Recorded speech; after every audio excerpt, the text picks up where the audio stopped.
우리 옆 사람들과 함께 이렇게 인사합니다. 주님의 이름으로 사랑하고 축복합니다. 주님의 이름으로 사랑하고 축복합니다. 저도 여러분들을 주님의 이름으로 사랑하고 축복합니다. 동영상으로 예배드리는 우리 성산 가족 여러분에게도 주님의 이름으로 사랑하고 축복합니다. 한번 따라 하시겠습니다. 너희는 이 세대를 본받지 말고 오직 마음을 새롭게 함으로 변화를 받아 하나님의 선하시고 기뻐하시고 온전한 뜻이 하나님의 선하시고 기뻐하시고 온전하신 뜻이 무엇이든지 분별하도록 하라. 할렐루야. 분별 잘해야 됩니다. 세상이 어지럽고 혼탁할 때는, 혼란할 때는 분별을 잘해야 돼요. 그래서 분별을 잘하면 하나님의 백성들은 하나님의 방법대로, 하나님의 식대로, 하나님이 이끄시는 대로 살아갈 줄 믿습니다. 지금까지 이끌어주신 하나님, 에베네셀의 하나님, 지금도 함께 하시는 임마누엘 하나님께서 우리의 길을 이미 예배해 주신 여호와의 하나님이시기 때문에 우리는 하나님만 바라보며 하나님께서 예배해 주신 그 길로 한 걸음 한 걸음 나아가면 반드시 성공하는, 이 땅에서 신앙적으로 성공하는 하나님의 백성들이 될 뿐만 아니라 영원한 천국을 소유하게 될 줄 믿습니다. 성도들의 삶에는 성령이 어떻게 역사하느냐에 따라서 마음과 영혼이 어떻게 되어가느냐 판가름이 납니다. 뿐만 아니라 성도의 삶이 건강하냐 병들었느냐 이것은 성령의 역사에 의해서 좌우된다고 성경은 말하고 있습니다. 성령의 역사가 나타나는 성도는 건강한 성도예요. 성령의 역사가 나타나는 가정은 건강한 가정입니다. 성령의 역사가 날마다 나타나는 교회는 건강한 교회가 되는 것입니다. 왜요? 성령은 완전하게 하시는 분이기 때문에 그렇습니다. 온전하게 하는 영이 성령의 지배를 받거나 다짐을 받게 되면 어느 것이든지 건강하게 돼요. 성령의 지배를 받으면 영혼이 건강하기 때문에 육신의 삶도 건강하게 살아갈 수 있다는 거예요. 그래서 영혼이 잘되고 범사가 잘되면 강건한 축복을 받는다 이렇게 말씀하는 거 아니겠습니까? 성령이 우리의 삶을 주장하고 우리의 생각을 주장하고 우리의 마음을 주장하게 되면 강하고 담대함을 얻게 되는 거예요. 성령이 이 땅에 오신 목적이 뭐예요? 건강한 교회, 건강한 가정, 건강한 성도들을 만들기 위해서 성령께서 이 땅에 오셔서 우리와 함께 우리 속에 내주하시면서 우리를 이끌어 가시는 줄 믿습니다. 진리에 대해서 깨우치시고 진리 가운데로 인도하시고 진리 가운데로 보호하심으로 건강한 믿음으로 거듭나게 하시기 위해서 성령님이 우리에게 오신 거예요. 그래서 성령님을 우리는 이렇게 항상 기도하잖아요. 성령님을 맞이할 때 성령님 오시옵소서 인정하고 환영하고 의지하고 모셔드리고 따라갑니다. 그래서 성령님하고 날마다 같이 사는 그 삶이 되어야 건강한 성도, 건강한 가정, 건강한 교회가 되는 것입니다. 그래서 오늘 말씀을 보면요, 성령으로 세례를 받으라 이렇게 얘기합니다. 예수님께서 직접 하시는 말씀이에요. 그래서 성령이 역사하고 성령이 역사하는 교회, 가정, 성도는 건강한 삶을 살아갈 수밖에 없기 때문에 성령으로 세례를 받으라 예수님께서 말씀하시는 거예요. 성령으로 세례를 받은 사람의 모습은 달라져요. 가치관이, 인생관이, 내세관이 달라지는 거예요. 성령으로 세례를 받은 사람은 이 땅에 미련 갖지 않습니다. 그래서 영혼이 잘 되는 거예요. 그래서 이 땅에 어떤 환경 속에 지배를 받지 않고 영원한 천국을 소유했다는 그 강력한 마음을 이끌어가고 우리 삶을 이끌어가기 때문에 삶의 변화가 나타나는 거예요. 성령 받은 사람들의 삶의 모습은 얼굴에서부터 표시 나잖아요. 그죠? 얼굴이 화났잖아요. 여기 다 화나네. 생각과 행동이 달라지는, 성령 받은 사람은 생각과 행동이 달라져요. 긍정적이고 창조적이고 발전적이에요. 성령이 소멸된 사람들을 보면요, 부정적이에요. 안 된다는 거예요. 못하겠다는 거, 못 살겠다는 거, 죽겠다는 거예요. 많은 사람들이 이런 얘기를 합니다. 나이를 먹을수록 꿈도 희망도 소망도 인생의 어떤 삶의 의미도 희미해진다 이렇게 얘기하지만 성령을 받으면 늙은 사람도 꿈을 꾼다고 요에서 2장 말씀하고 사도행전 2장 17절에도 말씀하고 있어요. 성령 받으면 나이 상관없어요. 늙은이도 꿈을 꾸는 거예요. 꿈을 꾼다는 건 뭐예요? 희망이 있다는 거예요. 미래를 바라본다는 거예요. 무엇인가 할 일이 있다는 거예요. 역동적으로 움직일 수 있다는 것입니다. 성령 받으면 모두 부분이 새롭게 변화되는 역사가 일어난다는 진리를 믿으시기 바랍니다. 그래서 저는 오늘 사도행전 1장 1절 5절 말씀을 본문으로 해서 성령으로 세례를 받으라라는 제목으로 우리의 말씀을 잠깐 나누려고 합니다. 자, 성령으로 세례를 받으려면 이 말씀의 의미가 무엇일까? 몇 가지로 살펴봅니다. 첫째, 성령으로 세례를 받으라는 것은 성령의 역사에 젖으라는 거예요. 성령의 역사에 완전히 젖어들으라는 거예요. 성령을 맛만 보라는 것이 아니라 완벽하게 젖어들으라는 거예요. 우리가 물속에 들어갈 때 물에 발만 담그는 것이 아니라 물속에 온전하게 빠지라는 거예요. 그래서 성령 세례를 받는 게, 우리가 침례받는다고 그러잖아요. 물속에 푹 들어가는 거 침례받는다고 그러잖아요. 성령도 마찬가지예요. 깊이 빠지라는 거예요. 잠기는 겁니다. 흐르는 물이, 성령의 흐르는 물이 나를 덮는 것을 의미하는 것이 성령 세례예요.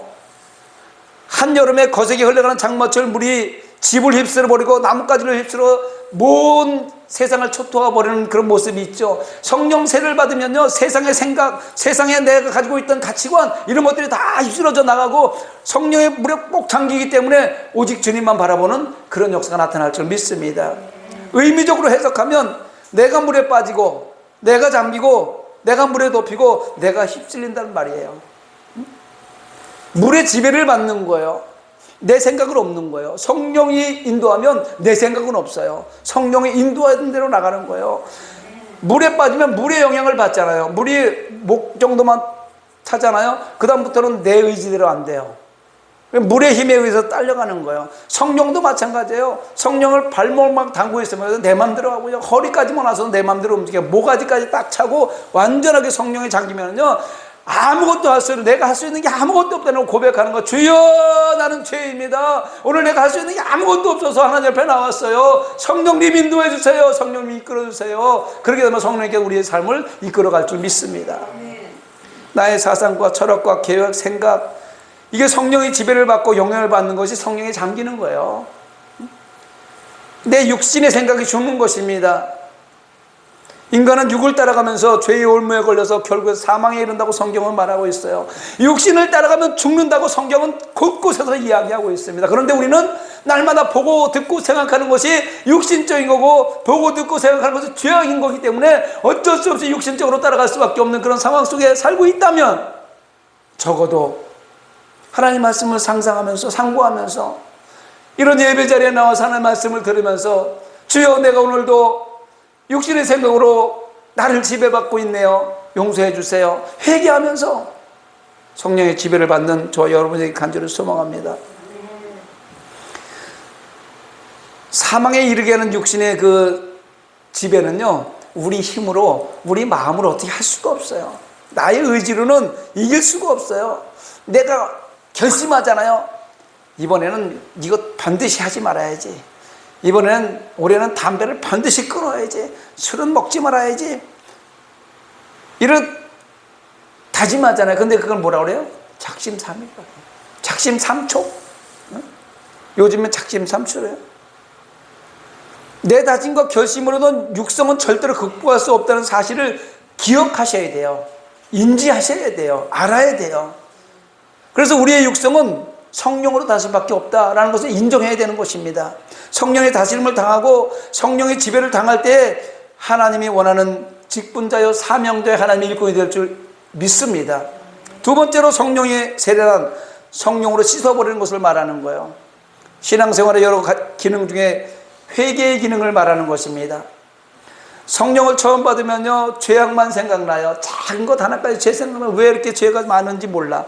하루 종일 생각해도 어렸을 때부터 지금까지 지혜진 거 생각하면요, 다 생각난 것 같은데 또 생각나게 또 생각나고. 그래서 그럴 때마다 회개하게 만드는 것이 성령이 하시는 일이에요.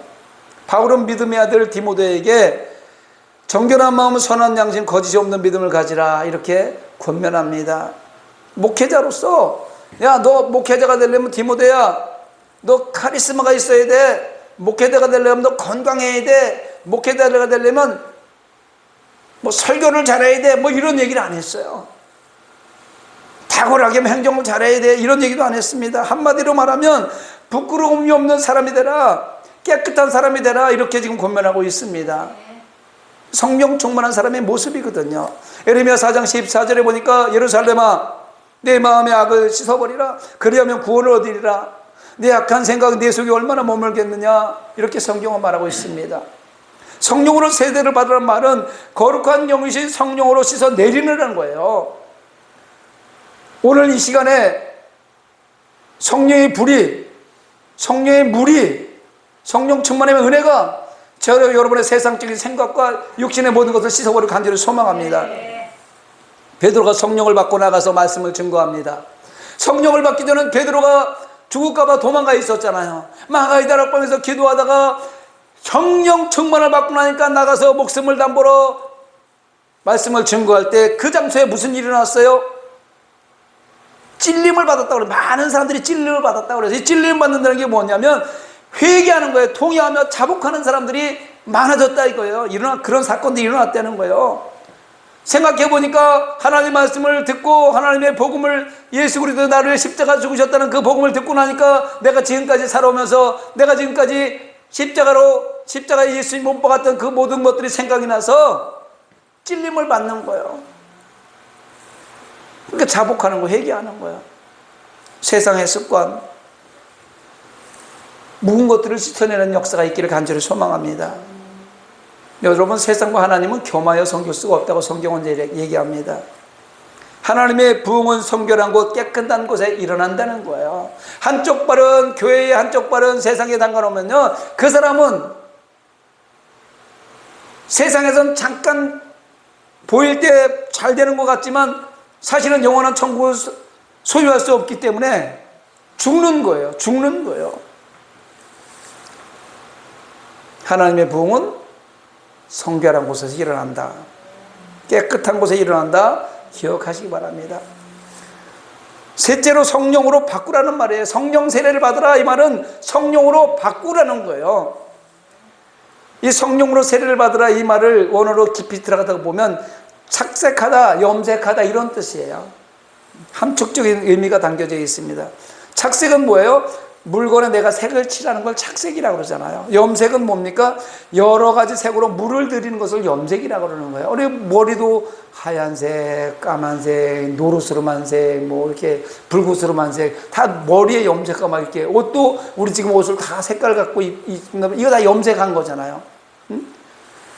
그러니까 어떤 색깔이 되느냐는 착색을 어떻게 하고 염색을 어떻게 하느냐에 따라서, 무슨 색깔로 염색하고 무슨 색깔로 색을 칠하냐에 따라서 색깔이 다 변환되는 거예요. 그러니까 성령으로 세례를 받아라 이 뜻은 성령으로 채색하고 염색하라는 말이에요. 성령으로 채색하고 염색하면 성령의 사람이 되는 거예요. 성령이 되는 사람, 성령의 사람이 된 사람들의 모습을 보면 눈동자가 틀리고 피부 색깔이 틀리고요, 입가의 미소가 틀리고요, 걸음걸이가 틀리고요. 할렐루야. 언어가 틀려지는 거예요. 맨날 그냥 조금만 승질나도 에이씨 뭐 이런 소리 하다가 성령의 사람이 되면 죄송합니다, 아유 잘못했습니다, 용서해 주세요, 이렇게 말이 바뀌는 거예요. 할렐루야. 세상에 물들면 정욕적인 사람이 될 수밖에 없어요.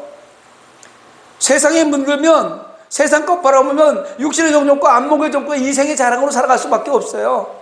죄악 속에 살아갈 수밖에 없습니다. 그렇기 때문에 하나님의 백성은 색깔을 분명해야 돼요. 흰색이냐 검은색이냐, 진리냐 비진리냐, 천국이냐 지옥이냐 색깔이 분명해야 돼요. 희끄무리한 물에 물 따는 듯 술에 물 따는 듯 이런 거 없어요.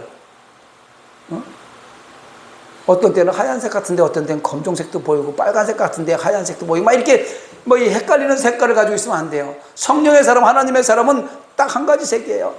성도의 색깔, 하나님의 색깔. 자기의 기분에 따라서 색깔이 바뀌면 안 돼요. 인간은요, 선악과 성품을 가지고 있어서요, 기분이 좋을 때는 뭐 다 주고 막 색깔이 너무 하얘 보여. 자, 천사다 천사. 조금 성질난 뒷모습 보면요, 다 때려 부시고 뭐 막 난리 납니다. 색깔이 이렇게 수시로 변하면 안 돼. 카멜레온 같이 살아서는 안 되는 거예요. 두 가지 색을 가지면 안 돼요. 목사는 뭐 두 가지 색 안 가지고 한 가지만 가지고 있을까요? 쉽지 않아요. 한 가지 색 가지고 있는 것이. 그래서 기도하는 거예요. 두 가지 색깔이 나올 때, 육의 성품이 내 속에서 나올 때, 주여 오늘도 내가 유괴 상품이 또 나오네요. 옛날 습관이 또 나오네요. 이거 다 버린다고 어제도 내가 회개하고 지난달에도 회개했는데 또 나오네요. 용서해 주세요. 끊임없이 회개하고 기도해야 되는 걸 믿습니다. 여러분 인생의 색깔 한번 바꿔보시기 바랍니다. 세상적인 색깔에서 성령의 색깔로 한번 바꿔보세요. 성령으로 세례를 받으면 색깔이 바뀐다는 것을 반드시 잊어버리지 말고 기억하며 살아가시기 바랍니다. 그래서 내가 뭔가 좀 색깔이 바뀌려고 하면 성령이 소멸된 거예요. 그럼 성령 충만을 받기 위해 기도의 자리에, 예배의 자리에, 말씀의 자리에 나와야 되는 거예요. 그래서 성령의 색깔로 또 바꿔지고, 세상에 나가서 살다 보면 세상은 검정색이잖아요. 나는 하얀색이잖아요. 하얀색이 검정색에 나가 살다 보면 검은 게 묻어요, 안 묻어요? 묻어요. 그래서 나도 모르게 나도 희끄무리해졌어요. 그럴 때 그걸 빨리 인지하고 예배의 자리로 나와서 하나님 앞에 주여, 내가 세상과 섞여 살았습니다. 그런데 내가 지금 내 모습을 보니까 하얀색이 아니네요. 오늘도 나를 하얗게 다시 한번 성령 충만함의 은혜로 나를 씻어주세요 라고 기도하시면 될 줄 믿습니다. 그러면 그 성령을 받으려면 어떻게 해야 되나? 이게 중요한 거잖아요. 답이에요, 답. 본문의 말씀을 보면요, 예루살렘을 떠나지 말고 내게 들은 바 아버지의 약속을 기다리라. 예루살렘을 떠나지 말래요. 예루살렘을 떠나지 마라. 왜 예루살렘을 떠나지 말라고 했을까? 예루살렘은 어떤 곳이냐? 예수님께서 하나님의 복음을 선포한 장소이기도 하고, 그곳에서 십자가를 지시고 우리를 위해서 돌아가신 장소가 예루살렘이에요. 제자들은 이곳이 어떤 곳이에요? 예수님을 배반한 장소. 예수님을 생각하면 아픔과 상처가 있는 장소. 특히 베드로는 어때요? 닭이 울기 전에 네가 나를 부인하여라. 닭이 3번을 나를 부인하려 했는데, 3번 부인하려고 했는데 그 부인했잖아요. 닭이 울 때마다 베드로는 미치겠는 거예요. 그 장소가 예루살렘이에요. 그럼 그것 떠나지 말라는 거예요. 인간은 누구나 잊어버리고 상처가 있어요. 그걸 기억하고 싶지 않은 상처가 있어요. 근데 희한하게 그것만 기억이 나요. 기억하고 싶지 않은 그 아픔이 있는데 희한하게 그것은 잊어버리지 않고 계속 기억이 남을 때가 있습니다.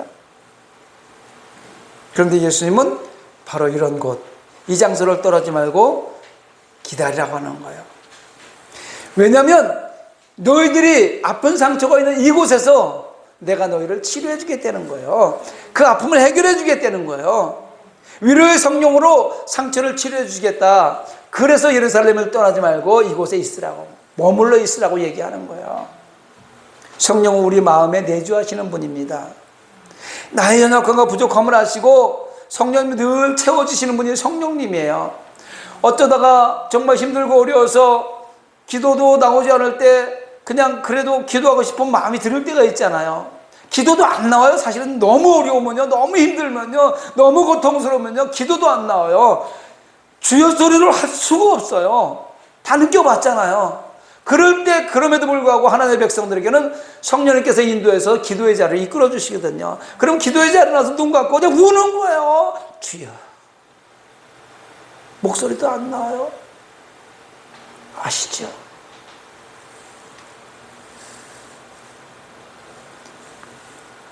오늘도 나는 발걸음을 주님 앞에 나왔어요. 세상에서 힘들고 어려워서 세상에 이끌려가다가 주님 말씀 생각나서 예배 자리에 왔어요. 주여. 그러면 하나님께서 잘했다.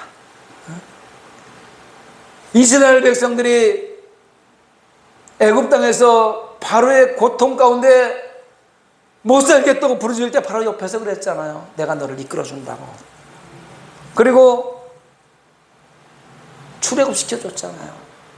하나님 앞에 나서 간절히 부르짖는 그 순간에, 간절히 그냥 머리만 조아리는 그 순간에, 마음을 하나님을 향하는 그 순간에 성령님께서 우리를 이끌어 주셔서 성령님께서 우리를 덮어주시기 때문에 하나님과 교통할 수 있는 시간이 되는 거예요.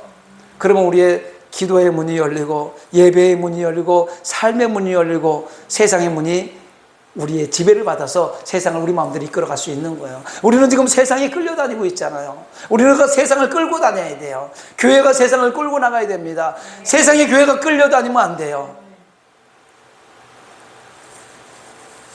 근데 본문 4절 하반부에 보면 약속한 성령을 기다려라 이렇게 얘기합니다. 그냥 목적 없이 어떤 특별한 약속도 없이 기다리라고 하는 것이 아니라 약속한 것이 있으니까, 약속한 무엇인가시 있으니까 기다리라. 본문에서 이 약속한 것이라는 것은 구약 성경에 예언된 성령에 관한 약속을 의미하는 거예요. 제일 먼저 이사야 선지자를 통해서 예언되었고 에스겔과 요엘을 통해서 예언된 성령을 주시겠다. 이게 약속한 것이에요. 하나님의 백성들에게 약속한 것이 바로 이것입니다. 그런데 여기에 궁금한 게 하나가 있어요. 성령을 기다리래요. 성질은 급해지고 막 미칠 것 같고 죽겠는데 오늘 내가 죽을 것 같은데 기다리래요. 왜 바로 주지 않고 기다리게 하셨을까? 왜 바로바로 급한데 바로바로 주지 않고 기다리게 하셨을까? 성령의 약속에는요, 하나님의 약속에는 인내가 반드시 필요합니다. 인내의 시간을 주는 거예요. 믿음을 보는 거예요. 순종의 모습을 보는 거예요. 야고보서 5장 7절에 보면 주께서 강림하시기까지 길이 참으라. 주님께서 오시는 날까지 길이 참으라는 거예요. 사랑하는 성도 여러분, 성령의 역사가, 기도의 응답이 하나님의 축복이 없는 것이 아니에요. 우리에게 기다림이 필요한 거예요. 오늘 아니면 내일이잖아요. 내일 되면 또 내일이 오늘이니까 오늘 아니면 내일이란 말이에요. 하나님은 언제 주시냐면 하나님이 때에 주는 거예요. 내가 원하는 때에 주는 것이 아니라 나의 믿음을 보고 나의 순종의 모습을 보고 나의 예배자의 삶을 살아가는 모습을 보고 하나님께서 때를 정하시는 거예요. 그래서 하나님의 법이 있는 거예요. 하나님의 식이 있는 거예요. 그래서 우리는 하나님의 식대로 살아가려고 노력해야 되는 거예요. 수학 문제가 식이 안에 들어가야 수학 문제가 답이 풀리듯이 우리는 하나님의 백성들은 성령 충만한 세례를 받고 하나님의 식에 들어가면 하나님의 식대로 풀어져 나가기 때문에 하나님의 때에 답이 딱 나오는 거예요. 그건 하나님의 때예요. 내가 정할 수가 없어요. 내가 정하는 순간에 실망하게 되고요. 내가 정하는 순간에 불신하게 되는 거예요. 왜? 불신하게 오는 거죠. 신앙생활에 실패하는 원인 중에 하나가 인내가 부족하기 때문에 그래요. 내가 내 삶의 모습을 바라보니까, 내가 신앙생활하면서 지금까지 바라보니까 실패했던 원인 중에 하나가 그거 하나 기다리지 못해서 그런 거예요. 신앙에 아픈 상처가 있습니까? 도망가지 말고 기다리시기 바랍니다. 하나님의 약속은 성령의 위로를 기다리시기 바랍니다. 기다리면 힘들어요. 기다리게 해놓고 오지 않는 사람아, 10분이 지나고 5분이 지나고 10분이 가네, 1분만 있으면 나는 가요, 막 이런, 조금만 더 기다리면 올 건데 그거를 못 기다려서 그냥 간다고, 이런 노래도 있잖아요. 기다리게 해놓고 왜 안 오냐 이거예요. 힘들다는 거예요. 기다림이라는 것이. 나는 죽겠는데, 나는 배고프고 지금 목말라 죽겠는데. 그런데 세상의 문제는 기다림에 힘든 마음을 파고들어요. 그래서 그것을 무너뜨리기 위해서 우는 사자와 같이 덤벼드는 거예요. 그 기다림을 못 기다리게 만들기 위해서. 그러나 기다림의 결국은 고난의 파도 뒤에 밀려오는 하나님의 위로를 경험할 수 있습니다. 고난의 파도 뒤에는요, 하나님의 위로하심이 같이 따라오고 있어요.